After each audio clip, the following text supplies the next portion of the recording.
Hello tech friends, you're watching Quantum Tech Lab, where we break down smartphone features into simple, easy to follow steps.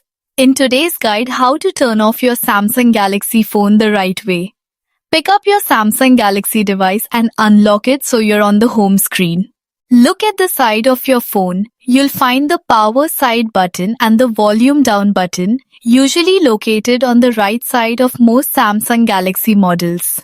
Now long press and hold the power side button and the volume down button together at the same time. Keep holding them for a few seconds.